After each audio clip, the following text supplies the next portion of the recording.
Os distúrbios de saúde mental estão aumentando em todos os países do mundo.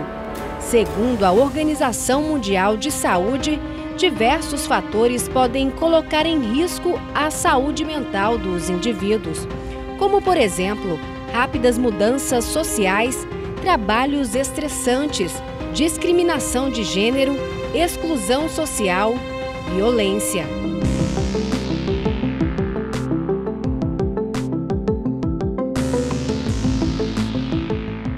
Esta jovem de apenas 21 anos foi diagnosticada aos 17 com ansiedade, depressão e síndrome do pânico. A separação dos pais, o término de um namoro e a pressão por conta dos estudos possivelmente foram fatores determinantes para a manifestação dos transtornos mentais. Eu chorava sem conseguir parar de chorar. Eu senti uma dor muito forte aqui assim, que depois o meu médico falou que era estresse, que eu fiquei num nível de estresse muito alto. Dor no corpo, meu corpo doía inteiro, especialmente os braços e aqui assim eu senti muita dor mesmo. Parecia que tinha passado um caminhão em cima de mim. E eu não conseguia parar de chorar, eu chorava de soluçar e meu pai olhava e falava, tá, mas calma, não foi tudo isso, o que que tá acontecendo? Por que que você tá chorando desse jeito? E eu sentia muita dor no corpo, tipo, bastante mesmo. E aí vocês decidiram ir a um psiquiatra? Foi. E aí seu pai te levou? Foi, porque eu já tava há algum tempo, assim, com uma sobrecarga muito grande, com muita ansiedade. Eu não consigo parar quieta, eu tô o tempo inteiro mexendo, tipo, mesmo que eu esteja deitada, eu não consigo desligar, dormir. Aí ele falou, não, agora a gente precisa de alguém que consiga te ajudar. Lúcia sempre fez tratamento na rede particular. Ela diz que parou de tomar os remédios e foi aconselhada a fazer terapia para controlar os distúrbios. A jornalista vive com os avós e um irmão mais novo. Vaidosa como qualquer outra moça de sua idade, tenta, com o apoio da família, levar uma vida normal. Meu pai sempre me ajudou muito, muito mesmo. Ele cuida de mim desde sempre, então ele sempre me apoiou, inclusive foi ele que me levou quando eu precisei. Meus avós também são meus amores, eu amo muito eles.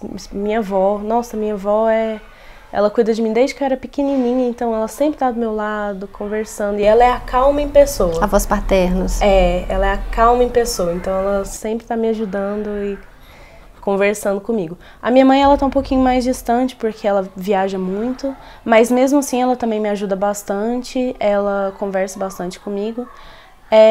No começo foi um pouquinho de não saber ainda o que fazer e como lidar, porque quem tem ansiedade, depressão, pânico, às vezes uma coisa muito pequena que para as pessoas que não tem nada, não é nada, tipo, não tem motivo para se abalar, para quem tem uma gota d'água para um oceano que vem depois. Como que você tá hoje, Lúcia? Eu não tomo mais remédio, tem 1 ano que eu não tomo nada de remédio, assim, quando eu tenho uma crise de pânico, que às vezes acontece, assim, não é 100% estável, eu tenho o Rivotril sublingual que eu ainda tomo, mas assim, tem sido menos frequente. Nesses últimos 2 meses, tá um pouco mais difícil de lidar.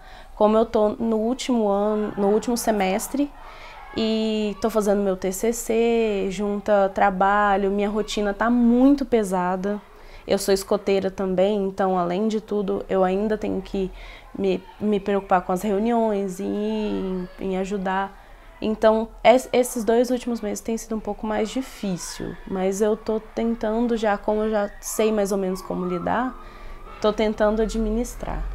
Para dar assistência às pessoas com necessidades de tratamento e cuidados específicos em saúde mental, a Secretaria Municipal de Saúde de Goiânia disponibiliza hoje um novo modelo de atenção a pacientes psiquiátricos de base comunitária, com serviços especializados como centros de atenção psicossocial, pronto-socorro psiquiátrico Vassili Schuch, ambulatório municipal de psiquiatria, consultório de rua, serviços residenciais terapêuticos, entre outros. Como que foi desenvolvida essa estrutura pelo município para atender essas pessoas?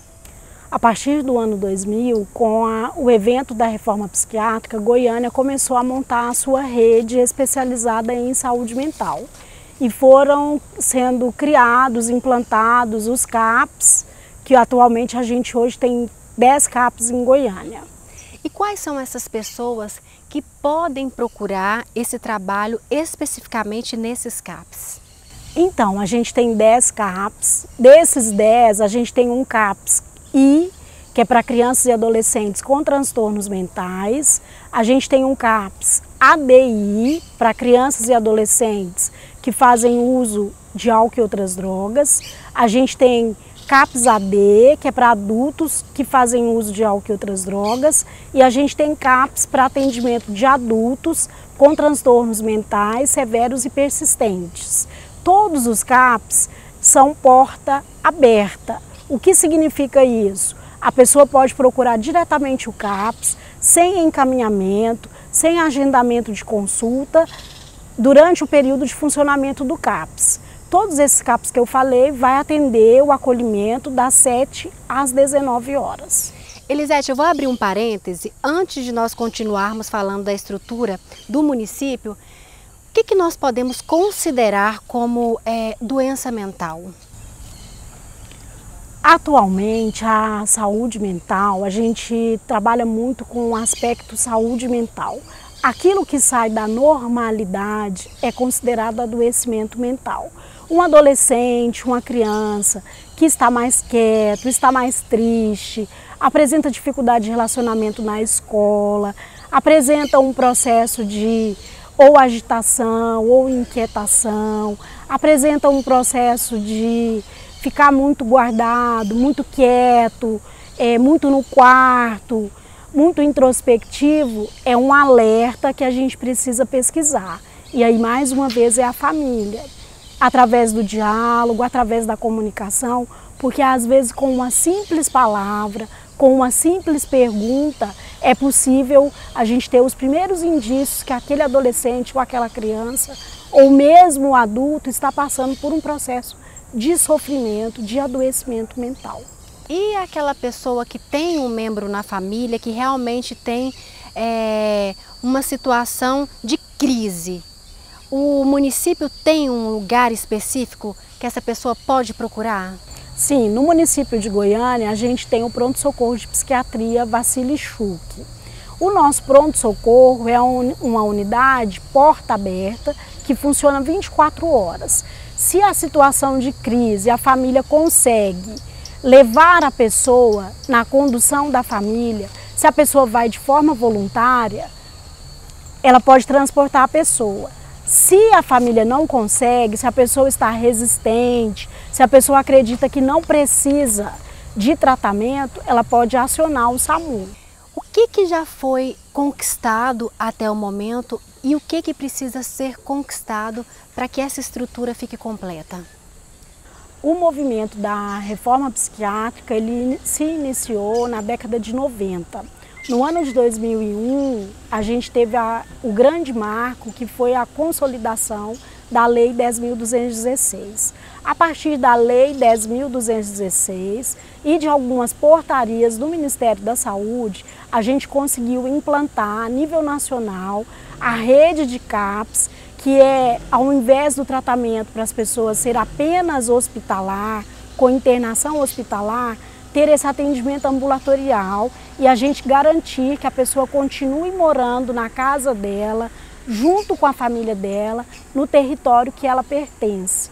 Esses foram os grandes marcos que a gente teve. A criação dos CAPs, a criação desses serviços substitutivos à internação hospitalar e de uma forma muito importante, muito gratificante para quem é da área da saúde mental, a gente conseguiu também dar voz e vez para os usuários da saúde mental e para os seus familiares.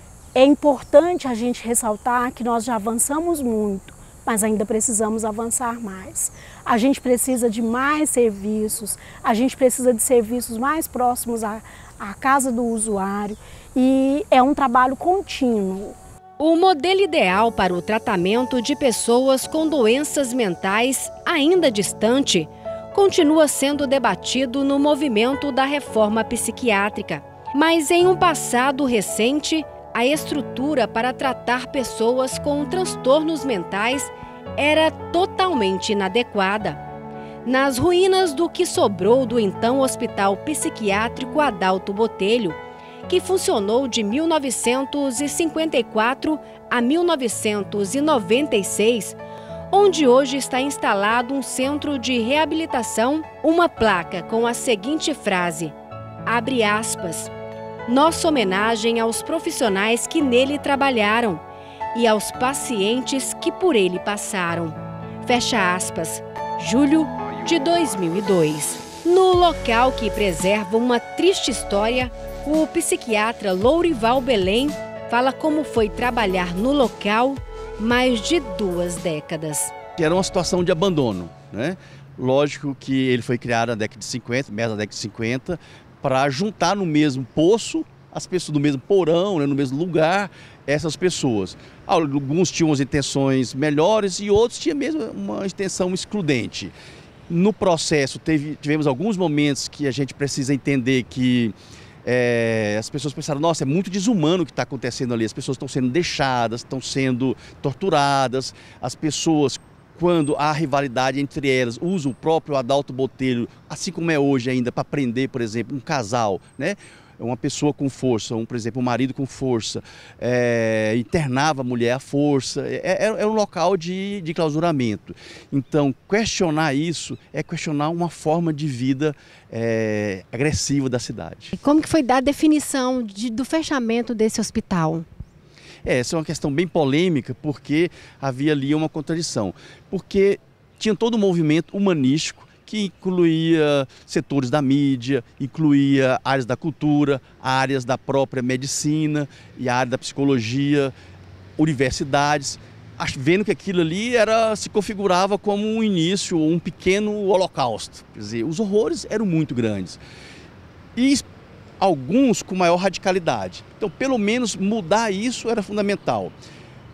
O governador da época aproveitou esse movimento, essa ideia de mudança, para destruir o prédio, junto com o prédio, uma série de coisas, que é a história, o valor simbólico, algo que poderia se transformar no museu, algo que poderia se transformar, como no Rio de Janeiro, um manicômio, virou o Hotel da Loucura, que virou uma coisa fantástica do ponto de vista artístico, cultural e médico. Mas não. Sem ouvir a sociedade, sem ouvir as pessoas envolvidas, sem ouvir o principal, que seriam os próprios usuários, fez o que a gente chamaria assim, de um desalojamento em massa, rápido, em poucos meses, 2 ou 3 meses, mandou todo mundo para onde?